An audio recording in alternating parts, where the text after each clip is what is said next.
Testing 1, 2. Testing 1, 2. All right, we are live. What's going on, guys? So this one is to continue the last several episodes that I've done. I'm just going to go right into it. Hi, guys. My name is Donnie Rouse, and you are listening to the podcast One Life. Find the ambition. How do you find what you are ambitious about or your ambitions? Said differently, the things in life that you are willing to put the effort into because you know that they're going to give you all those feelings, all the joys that you want out of life. How do you find those? Sometimes those things pop into your life, but it's so easy to let them leave just as quickly as they come in. And that's often what happens. When you think about, you go somewhere and you get this moment of inspiration. And you're filled with this excitement for a change, a possible change that you can make in life. And then all of a sudden, what happens, right? You don't write it down, you don't capture it in any way, and it just slowly it starts to fade and it starts to become lackluster. You don't even remember it. Like a week later, you don't even remember. Maybe even like hours after, you don't even remember. The point of this podcast here is I want you to give you a framework for one, to capture, to know when those moments of inspiration are happening. And that might seem obvious, but there are some key indicators to know what you're going after, even when those moments of inspiration aren't really there. Two, to start taking the action to go towards it. And then third is just to start building and sustaining momentum in that endeavor. So let me tell you about a process that I was doing. So I started putting a lot of thought into ambitions because, what is the word ambition? For me, ambition had a little bit more, gave me a little bit more clarity in terms of what I wanted, as opposed to something like outcomes or goals. Like ambitions made me think of like, well, what am I ambitious towards? I think of things like travel. Things that like I know like, oh man, this is really going to drive me. I think of like things with my health. So ambition was just another word of saying like, what are your outcomes? What is your vision? What is it that you're going after? But for me, ambition allowed me to just get a little bit more clarity.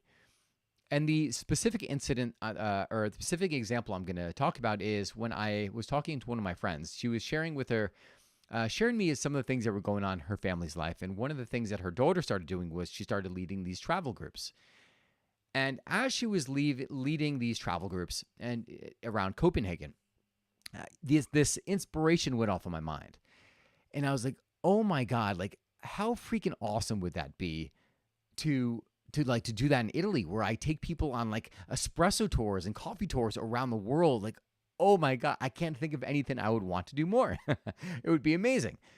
And so I thought that, and like I just kind of like I kept it in my mind. And I even wrote it down on paper because the company was called Dharma Travel. And then I put it away. And then I was talking to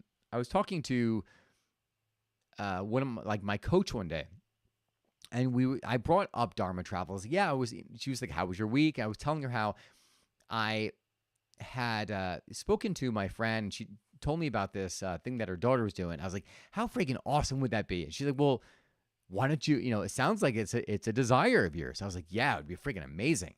She's like, well, what action are you going to take towards it? And before she even said anything about the action, like I know I've been doing it long enough where I know that you have to, when you're in those moments of inspiration, you have to act. You got to jump on it. As soon as it's there, you got to act. So I went on there at Dharma Travel and I signed up to take the first step towards leading a group on that kind of experience. And before she even got the sentence out, I'm like, I already did it. I already sent them an email. And the point I want you, the lesson I want you to just get out of those two things there are that, one, notice where the inspiration is. When you get excited, like that is a good indicator that something is there that you need to pay attention to. But here's another way of finding what inspires you, where you may let it and it's the opposite side of the spectrum, right? It's like I was talking to another friend about doing about coffee videos and traveling to cities around the world and just kind of talking to coffee professionals, showing people what the experience of coffee is like, giving recipes and all that.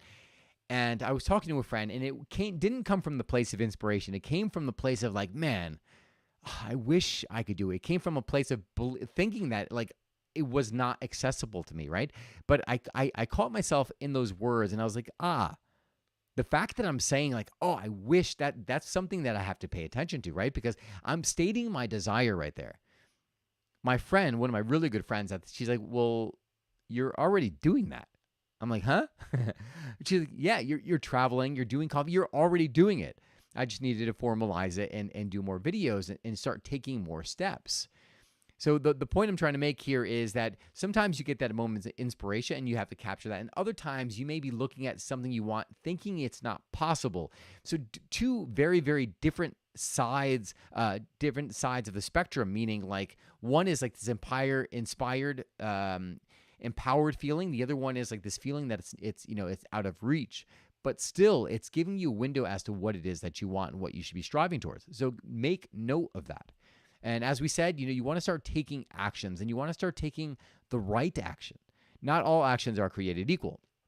And in doing that, so I emailed Dharma Travel, and in doing this whole experience of like coffee and travel, now I have to complete this survey and then mail it out to get 150 people to, I don't know the entire experience yet. I'm going to spend time on that tonight. But so I had gotten that email and I hadn't taken any action on it. And I'm going through my day and I'm planning out my production schedule for tomorrow. And I'm looking at this, I'm like, I feel like I have no time, and whenever you say that, stop yourself, because it's a lie. You always have time for the things that are important. So as I was planning out my day and making the schedule for my day, I said, all right, well, what can I do that would bring a sense of excitement to my life? And I was going through, I was like, I couldn't think of anything. I'm like, I don't know what can bring some excitement to my life. And I was like, I mean, me completing the One Life Blueprint, remaining video core, but that wasn't it. Well, like, what was it that would bring me more excitement? It was the thing that I was kind of putting off, and it was that next step. So I said, I'm going to go out and let me just look at what this survey is that they want me to fill out. That would be the next step to move me in that direction. And so that is what I'm going to do this evening. And then the last part of it, like I want to talk about momentum. Like, how do you just keep the momentum up? And you keep the momentum up by constantly reminding yourself of what it is you're going after in the first place, what that ambition is. By revisiting it over and over and over, getting more clarity. Always seek clarity. Because with clarity comes emotion. So you want to always get more and more clear about what it is you want, what kind of experiences you're going to have, what kind of people you're going to be, whatever questions you can ask that are going to create and paint a more colorful picture, that is what you want to do. So the part about the momentum is constantly, one is connecting to that vision and always seeking clarity. And two is taking the next step, taking the next action. That is what keeps the momentum going. As I just mentioned, so the next step for me is to view this survey and start to get more clarity. Like, I don't know what the next step after that is, but I will know what the next step is once I actually read the survey and they tell me what the next step is, right? But then I have to take the next action. And I want to tell you that anytime you have to take that action, right? This is going to be uncomfortable for me. It doesn't seem like a big deal, right? But we all have our doubts, right? We all have this little thing in our brain that tells us we're not good enough. Notice it and take action in spite of it. So I know without a doubt that little guy is going to creep its ugly head up and he's going to start telling me all that stuff that I can't do it or I shouldn't do it now, but I'm going to take action anyways.